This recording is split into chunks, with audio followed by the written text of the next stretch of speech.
രഞ്ജിത്ത് രാമചന്ദ്രനിലേക്ക് ഒരിക്കൽ കൂടി പോവുകയാണ്. രഞ്ജിത്ത്, ഇന്ന് തന്നെ ഒരു പ്രഖ്യാപനം അത് നമ്മൾ പ്രതീക്ഷിക്കേണ്ടതുണ്ടോ? പ്രധാനമന്ത്രിയെ സംബന്ധിച്ചിടത്തോളം അദ്ദേഹം കാര്യങ്ങൾ നേരിൽ കണ്ട് വിലയിരുത്തി, ദുരിതാശ്വാസ ക്യാമ്പ് സന്ദർശിച്ചു, ആശുപത്രിയിൽ കഴിയുന്നവരെ അദ്ദേഹം കാണുന്നു, അവരോട് നേരിട്ട് സംസാരിക്കുന്നു, എങ്ങനെയായിരുന്നു ഈ കാര്യങ്ങളെന്ന് ചോദിച്ചറിയുന്നു. വയനാടിനെ മുന്നിലേക്ക് എത്തിക്കാൻ അല്ലെങ്കിൽ ഒന്ന് കൈപിടിച്ചുയർത്താൻ ഉള്ള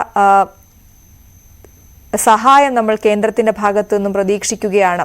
ഇന്ന് തന്നെ ഒരു പ്രഖ്യാപനം നമ്മൾ പ്രതീക്ഷിക്കേണ്ടതുണ്ടോ?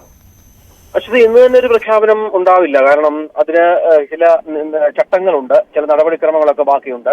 പ്രധാനമന്ത്രി ഇന്നെന്തായാലും ഈ ദുരന്തത്തിന്റെ വ്യാപ്തി വളരെ വ്യക്തമായി തന്നെ മനസ്സിലാക്കി കഴിഞ്ഞു. അദ്ദേഹം അതുകൊണ്ട് തന്നെയാണ് അത്ര അധികം സമയം, നമ്മളൊക്കെ ഒരുപാട് ദൃശ്യങ്ങൾ കണ്ട ആ പ്രദേശം, ചൂരൽമല പോലെയുള്ള പ്രദേശത്ത് അത്ര അധികം സമയം ചിലവഴിക്കുകയും ആ സ്കൂളിന്റെ അടക്കം പ്രശ്നങ്ങൾ ചോദിച്ച് മനസ്സിലാക്കുകയും മറ്റും ചെയ്തത് എന്നത് പ്രധാനപ്പെട്ടതാണ്. അതുകൊണ്ട് തന്നെ ആ ദുരന്തത്തിന്റെ വ്യാപ്തി എത്രത്തോളമാണ് എന്ന കാര്യത്തിൽ അദ്ദേഹത്തിന് ഏതാണ്ട് ഒരു വ്യക്തത വന്നിട്ടുണ്ട് എന്ന് വേണം മനസ്സിലാക്കാൻ. അതുകൊണ്ട് തന്നെ ഇനി കേരളത്തിന്റെ ചില ചീഫ് സെക്രട്ടറി അടക്കം എന്താണ്, കളക്ടർ അടക്കം എന്താണ് ഈ ചൂരൽമലയ്ക്ക് ഈ ദുരന്തബാധിത മേഖലകൾക്ക് വേണ്ടത് എന്ന കാര്യത്തിൽ വിശദമായ ഒരു റിപ്പോർട്ട് തന്നെ പക്ഷേ പ്രധാനമന്ത്രി നൽകി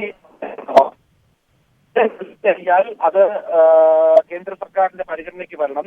ബന്ധപ്പെട്ട മന്ത്രാലയങ്ങൾ ഇതുമായി ബന്ധപ്പെട്ട് കൂടിയാലോചനകൾ നടത്തണം, മന്ത്രിമാർ തമ്മിൽ കൂടിക്കാഴ്ച നടത്തണം. അതുപോലെ ഒരു സ്പെഷ്യൽ കേസായി ഈ വയനാട് ദുരന്തം ഒരു സ്പെഷ്യൽ വിഷയമായി പരിഗണിച്ചുകൊണ്ടുള്ള ആശ്വാസ നടപടികൾ വേണം. അതിനൊരു പക്ഷേ ഒരു പ്രഖ്യാപനം ഉണ്ടായേക്കാം. എന്നാൽ പ്രാഥമികമായി എന്തെങ്കിലും ഒരു ആശ്വാസ ധനം വയനാടിന് താൽക്കാലികമായി എന്തെങ്കിലും പ്രഖ്യാപിക്കുമോ എന്ന കാര്യത്തിലാണ് നമ്മൾ ഈ കാത്തിരുന്ന് കാണേണ്ടത്.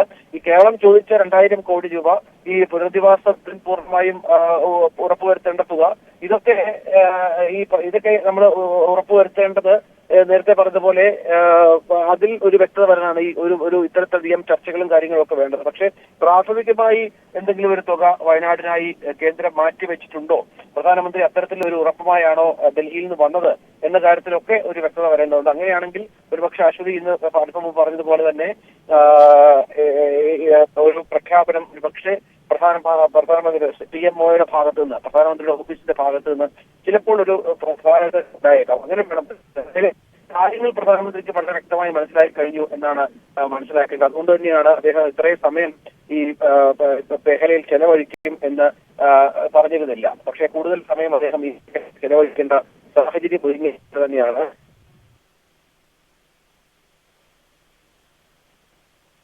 ദുരന്തം ചെലവഴിച്ചു.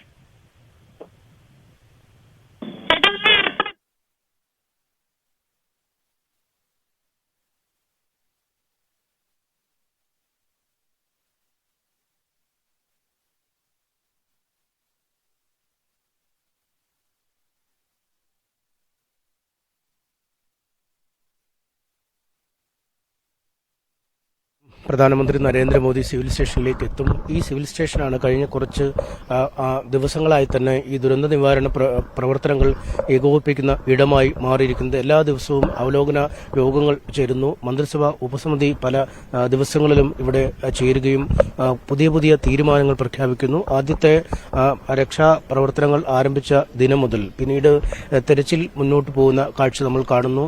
തെരച്ചിലിന്റെ മാർഗങ്ങൾ മാറ്റുന്ന വഴികൾ കാണുന്നു. സംസ്ഥാനത്തൊട്ടാകെ നിന്നും വലിയ സഹായ പ്രവാഹം ഉണ്ടാവുന്നു. ഈ സമയത്തൊക്കെ ഇതിന്റെ ഒരു കൺട്രോൾ റൂം എന്ന രീതിയിൽ നിലയുറപ്പിച്ചത് ഈ സിവിൽ സ്റ്റേഷനിലാണ്.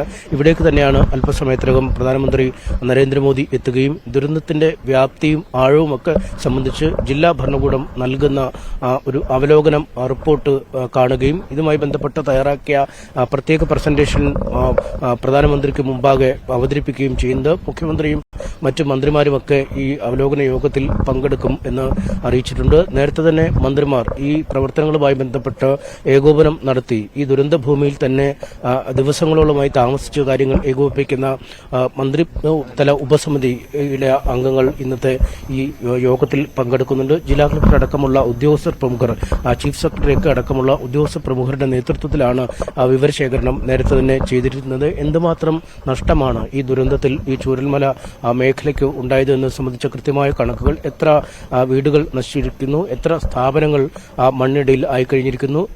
അനാഥരായ കുട്ടികൾ എത്ര കുടുംബങ്ങളെയാണ് ഇത് നേരിട്ട് ബാധിച്ചിരിക്കുന്നത്. ഒപ്പം ഇനി മുന്നോട്ട് എന്താണ് ചുവട് എന്നത് തന്നെയാണ് എല്ലാ ചർച്ചകളിലും നിറയുന്നത്. അവർക്ക് വീടുകൾ പുനർനിർമ്മിക്കണം. ഈ വീടുകളുടെ അവശിഷ്ടങ്ങൾ ഇപ്പോഴും ആ ദുരന്ത ഭൂമിയിൽ തന്നെ അവശേഷിക്കുന്നു. ആ അവശേഷിപ്പുകൾ അവിടെ നിന്നും നീക്കം ചെയ്യേണ്ടതുണ്ട്. പിന്നീട് ഈ സ്ഥലം വാസയോഗ്യമാണോ എന്ന് പരിശോധിക്കുന്ന നടപടികൾ ഉണ്ടാവണം.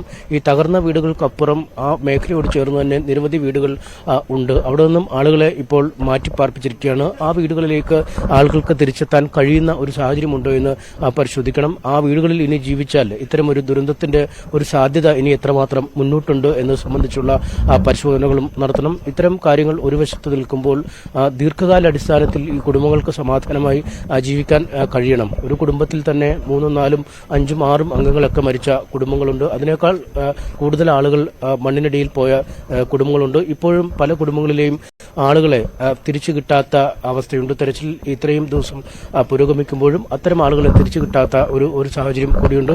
ഇത്തരം സാഹചര്യങ്ങളൊക്കെ മറികടന്ന് വേണം അവശേഷിക്കുന്ന ആളുകൾക്ക് ഇനി പുതിയ ജീവിതത്തിലേക്ക് കടക്കാൻ. ഒരു മാനസികമായി തന്നെ മാനസിക നില അങ്ങേയറ്റം മോശമായ അവസ്ഥയിൽ കഴിയുന്ന ഒരുപാട് പേരുണ്ട്. കണ്ണടച്ചാൽ ഈ ദൃശ്യങ്ങൾ കണ്ണിൽ നിന്നും മാറാത്ത, നമ്മൾക്ക് പോലും ആ സ്ഥലം സന്ദർശിച്ച് അവിടെ നിന്ന് വാർത്തകൾ റിപ്പോർട്ട് ചെയ്ത് വീട്ടിലെത്തിയാൽ കണ്ണിൽ നിന്ന് ഈ ചിത്രങ്ങൾ മായാതെ നിൽക്കുമ്പോൾ ഈ ദുരന്തം നേരിട്ട് അനുഭവിച്ച ആളുകൾക്ക് എത്രമാത്രം വലിയ